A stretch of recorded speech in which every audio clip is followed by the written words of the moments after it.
Saudara-saudariku yang disayang oleh Tuhan Yesus, dimanapun Anda berada, salam jumpa dan berkah dalam. Ya, saya Romo Antonius Wahdi dari Gereja Kristus Raja Baciro ingin mengajak Anda sekalian menanggapi sabda Tuhan, sapaan Tuhan untuk kita pada hari ini, hari Minggu, tanggal 26 Januari 2020. Akan kita dengarkan pembacaan dari Injil Matius bab 4 ayat 12 sampai 23. Ya, kita awali dengan membuat tanda kemenangan Kristus dalam nama Bapa dan Putra dan Roh Kudus. Amin.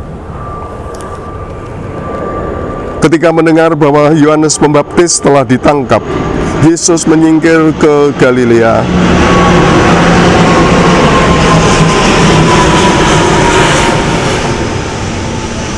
Ia meninggalkan Nazaret dan diam di Kapernaum, di tepi danau, di daerah Zebulon dan Naftali. Dengan demikian genaplah firman yang disampaikan oleh Nabi Yesaya, tanah Zebulon dan tanah Naftali, jalan ke laut, daerah seberang sungai Yordan, Galilea, wilayah bangsa-bangsa lain. Bangsa yang diam dalam kegelapan telah melihat terang yang besar. Dan bagi mereka yang diam di negeri yang dinaungi maut, telah terbit terang. Sejak waktu itu Yesus memberitakan, bertobatlah, sebab kerajaan surga sudah dekat. Ketika Yesus sedang berjalan menyusur danau Galilea, ia melihat dua orang bersaudara, yaitu Simon, yang disebut Petrus, dan Andreas saudaranya. Mereka sedang menebarkan jala di danau, sebab mereka penjala ikan. Yesus berkata kepada mereka, mari, ikutlah aku, dan kamu akan kujadikan penjala manusia. Mereka pun segera meninggalkan jalannya dan mengikuti Yesus. Setelah pergi dari sana, Yesus melihat pula dua orang bersaudara, yaitu Yakobus anak Zebedius dan Yohanes saudaranya, bersama ayah mereka Zebedius. Mereka sedang membereskan jala di dalam perahu. Yesus memanggil mereka, dan mereka segera meninggalkan perahu serta ayahnya, lalu mengikuti Yesus. Yesus pun berkeliling ke seluruh Galilea.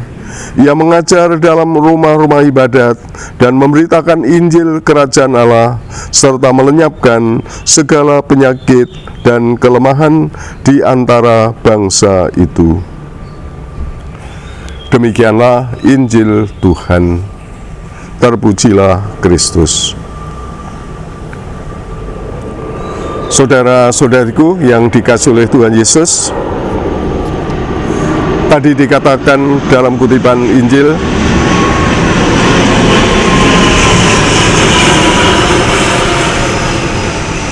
tanah Zebulon dan tanah Naftali, jalan ke laut, daerah seberang sungai Yordan, Galilea, wilayah bangsa-bangsa lain. Bangsa yang diam dalam kegelapan telah melihat terang yang besar, dan bagi mereka yang diam di negeri yang dinaungi maut, telah terbit terang. Sejak waktu itu Yesus memberitakan, bertobatlah, sebab kerajaan surga sudah dekat. Saudara-saudari yang dikasihi Tuhan, sabda ini berbicara tentang suatu wilayah, suatu kawasan hidup, suatu lingkungan hidup. Ya, tadi dikatakan tanah Zebulon, tanah Naftali, daerah seberang sungai Yordan, Galilea, wilayah bangsa-bangsa lain. Ya, Tuhan berbicara tentang suatu wilayah, suatu kawasan hidup.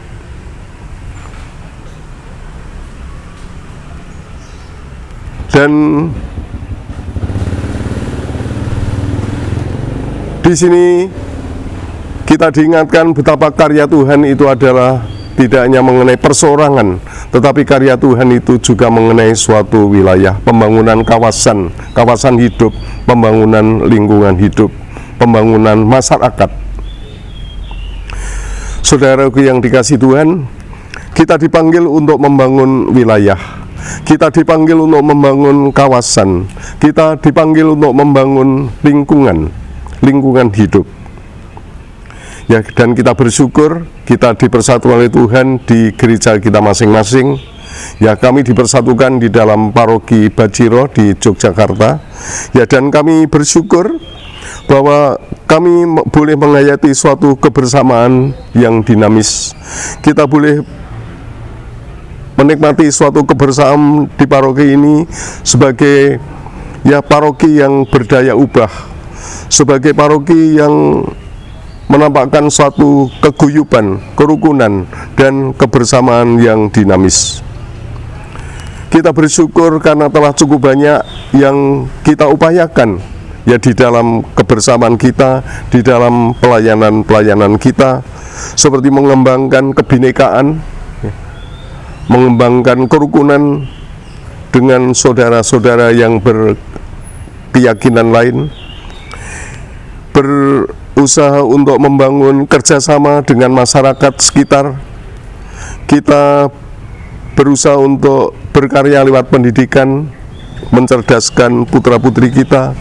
Kita berjuang untuk membangun kesejahteraan bersama lewat berbagai upaya. Ya, kebersamaan yang dinamis, kebersamaan yang membawa kita kepada kemajuan, kebersamaan yang membawa kita kepada pertumbuhan yang semakin menyejahterakan. Ya, itulah hal-hal yang kita syukuri, yang telah coba kita lakukan di dalam gereja kita, di lingkungan paroki kita. Saudaraku yang dikasihi Tuhan, kebersamaan di lingkungan menjadi gereja basis atau menjadi basis gereja di mana umat memasyarakat, umat membangun kebersamaan dengan warga masyarakat pada umumnya. Ya, lingkungan kita bukan hanya lingkungan yang bergerak ke dalam, tetapi juga diharapkan menjadi lingkungan yang bergerak keluar, ya. Membangun kerajaan Tuhan, membangun kerajaan damai, membangun kerajaan cinta kasih di tengah-tengah kehidupan bersama. Saudara sekalian yang terkasih,